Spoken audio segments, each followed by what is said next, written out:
Okay, so let's unpack this. Have you ever felt that, nagging frustration Yeah. trying to speak English, even after pouring hours into grammar rules and vocab lists, only to feel kind of stuck? Mm-hmm.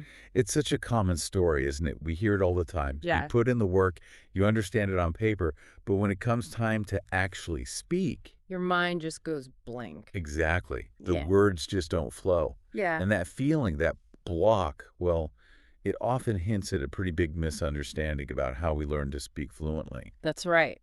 But what if there was a method, Yeah. something, well, different, something that goes beyond the textbooks? Yeah. So our mission in this deep dive is to share exactly that, a method that's honestly surprisingly simple, but really powerful. It comes from insights working with, get this, over 1 lakh students Wow. from Right. all different parts of the world. And this isn't about more boring rules, Yeah. no abstract theories. It's about something real, something that could actually change how you speak, making it more interesting and, well, doable.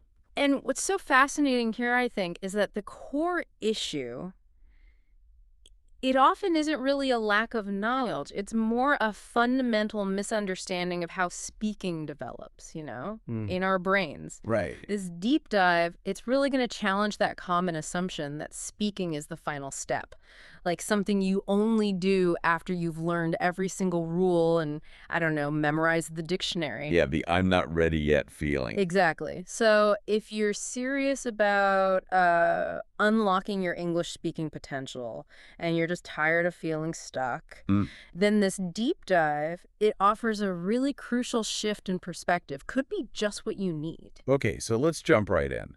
What does our source material say is like the biggest mistake most English learners make?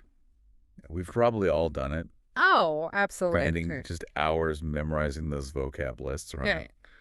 Or staring at grammar rules until your eyes glaze over, Yep, guilty. or just reading textbooks cover to cover. And look, these things aren't useless. They build a foundation. Sure, they have a place. But here's the big question. Do they directly lead to spoken fluency? Efficiently, consistently. Hmm. And this is where it gets really interesting. The key insight from the material is, well, it's pretty transformative. Speaking isn't primarily a knowledge subject. Mm-hmm.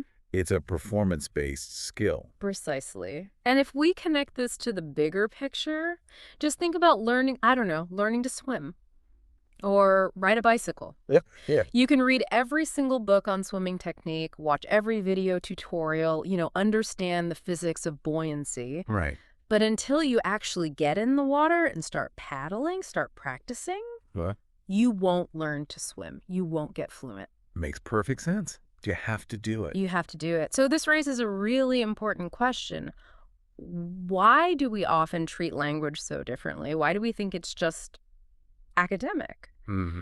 Our brains are wired for learning through doing, skill acquisition. Yeah. And fluency in any skill comes from active use, from trying, Yeah. from, yes, making mistakes. Which is scary for people. Totally scary, but necessary. You make mistakes, you notice them, maybe correct yourself, and then you try again. So the biggest mistake is waiting for perfection before you even start speaking. Waiting to feel ready. Exactly. Waiting for that magical moment when you know everything. But fluency develops through speaking, not before it. Seriously, the more you speak, even if it's imperfect, even just a few words here and there, the faster you improve. Okay. So if you've been focusing mainly on that passive study, it's definitely time for a shift, a fundamental shift in approach. That makes so much sense. Yeah. Studying the rule book for football, but never actually kicking a ball. So if passive study isn't the direct route, what is the solution, this secret method the source talks about? It's called the listen, speak, reflect method. Sounds simple, but apparently very effective. 3 core steps. Let's dig into each one then, because the how is really crucial here, isn't it? To make it work for you. Definitely. Okay, step 1. Listen intelligently. Now, this isn't just having English on in the background or watching random stuff. The source emphasizes something important. Choose short clips, maybe 1 or 2 minutes, with real, authentic conversations. Like movie scenes. Or interviews. Exactly. Movie scenes, interview snippets, podcast bits, and then listen actively. The goal isn't just like following the plot. It's about picking up phrases that feel natural, things people actually say. Oh, like common expressions. Yeah, like let me think, or sounds good to me, or maybe I'm not sure, but maybe. Things like that. And it's not just the words. You got to listen for the tone, the rhythm, the intonation, the feeling behind it. Okay, so it's more than just understanding the meaning. Much more. Listening like this actually trains your brain to start thinking in English, to internalize that natural flow, instead of constantly translating back and forth in your head. You know, native speakers, yeah, they know lots of words, but most daily chat uses a pretty small set of common words and patterns. Ah, so intelligent listening helps you find those core bits. Precisely, those building blocks. Okay, then step 2. Speak daily in short bursts. This is the crucial bit, the performance part. Right, getting on the bike. Exactly. Don't wait for the perfect moment or the perfect sentence. Just speak right away, even if it's just for like 2 minutes. But people might say, who do I talk to? Good question. And the answer is, it doesn't always have to be another person. You can use a mirror. You can record yourself on your phone, which is super useful, by the way, or just talk to yourself. Talk to yourself, like out loud. Yeah. Narrate what you're doing, maybe. The key is to repeat those natural phrases you picked up in step 1. Make it a habit. Like, okay, maybe you watched a clip and someone said, I totally agree with you. So later you just say it out loud to yourself. Okay, I totally agree with you. I could use that when I talk to my friend later. Even that simple act. Right. It builds real fluency, gets your mouth moving, your brain working in English in real time, makes those connections stronger. Okay, I can see that. Making it active. Definitely. And then finally, step 3, reflect, review, and improve. This is the part people often skip, but it's so important. The reflection part. Yeah. At the end of the day, just take a couple of minutes. Ask yourself, okay, what English did I actually speak today? Which new phrase did I try out? Did I use English out loud at all? And importantly, how did it feel? Checking in with yourself. Exactly. It's like metacognition for language. It helps your brain organize what you practiced, consolidates those new patterns, and kind of primes you to do better tomorrow. You learn from your own practice, spot the tricky bits, and celebrate the small wins. Keeps you motivated. That 3-step process, listen, speak, reflect, is so clear. And yeah, that reflect part is often totally missing, isn't it? Yeah. Now, building on that, the source talks about something else powerful but overlooked, using repeated patterns. You know, simple sentence structures native speakers use constantly.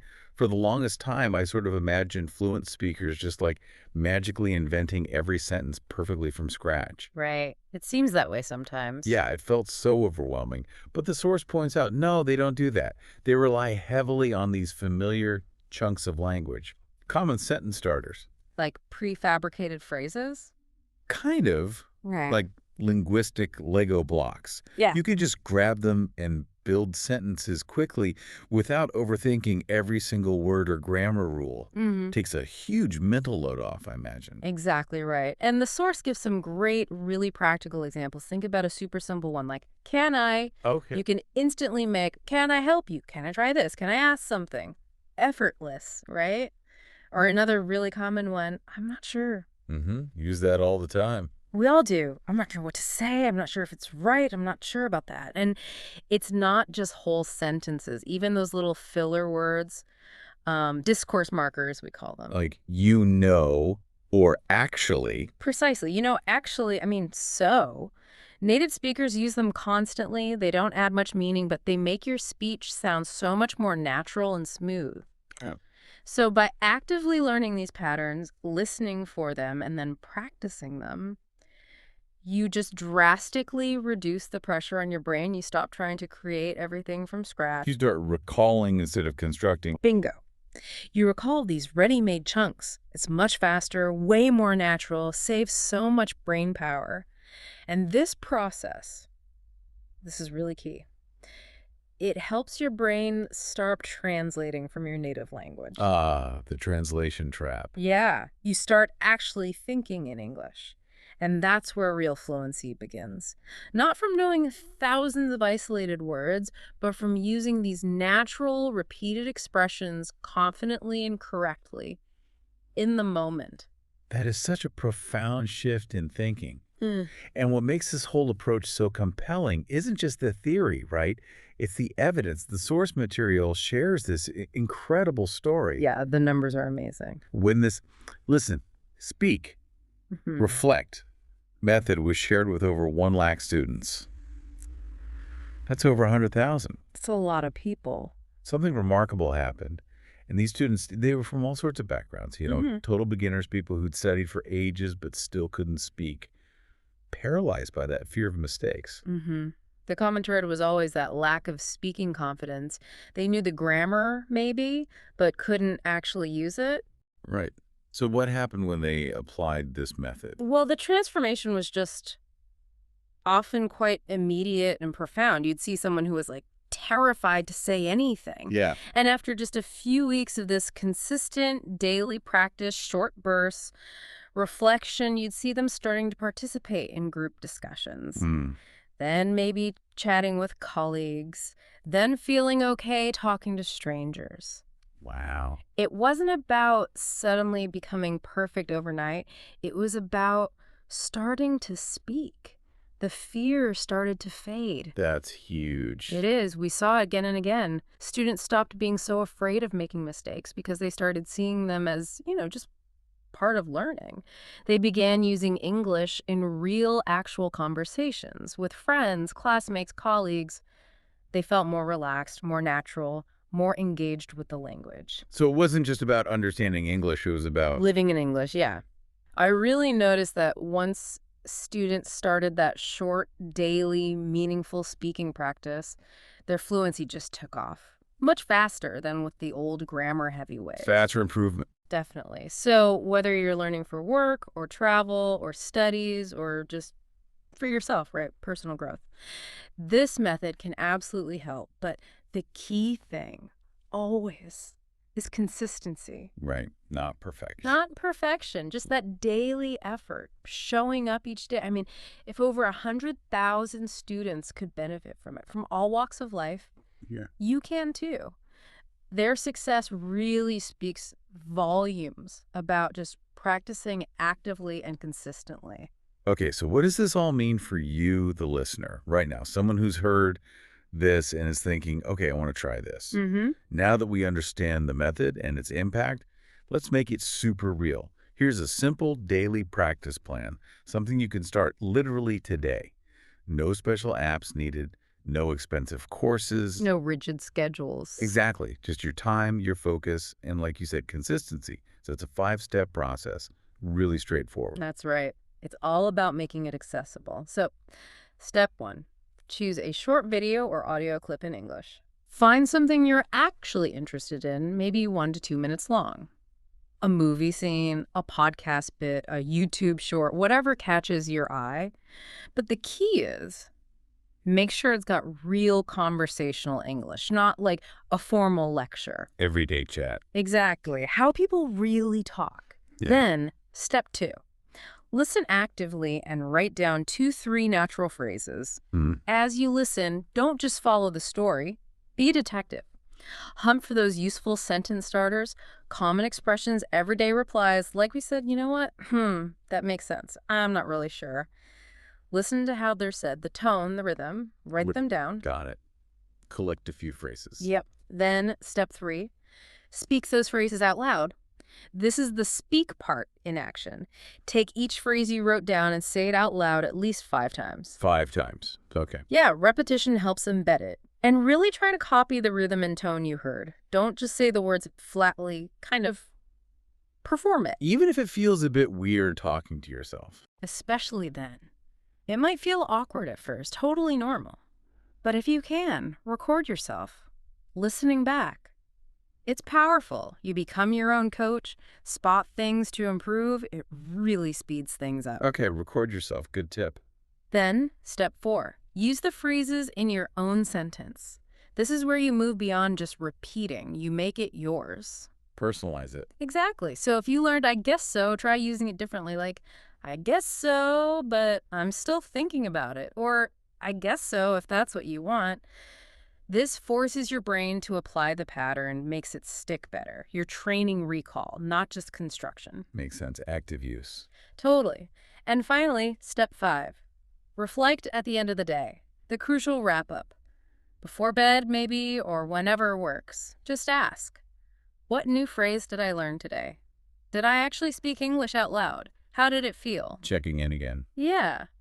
What was easy? What felt a bit sticky?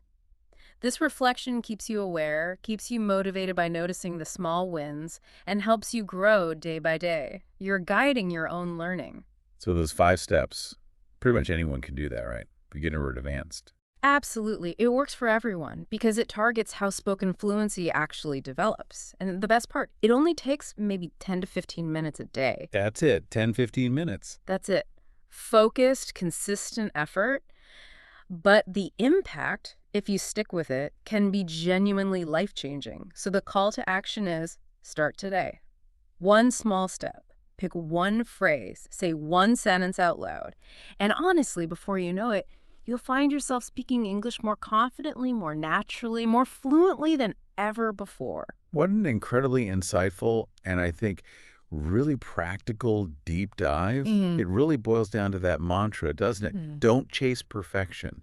Chase progress. Exactly. It's not about being flawless right away. It's about that consistent daily habit. Applying listen, speak, reflect, even just for 10 minutes. And maybe a final thought for you, our listener, to take away. Don't wait for confidence to speak. Speak to create confidence. That's perfectly put. And maybe that raises one last important question for you, the listener, right now. Yeah. What's one phrase you've heard or learned today, just from this deep dive, that you want to try and actively use this week? Just take a second, think about it. Pick one that resonates. And maybe practice saying it out loud, right now, wherever you are. Because by embracing this active, consistent approach, you're not just learning English, you're starting to live it. Let's build that fluency together.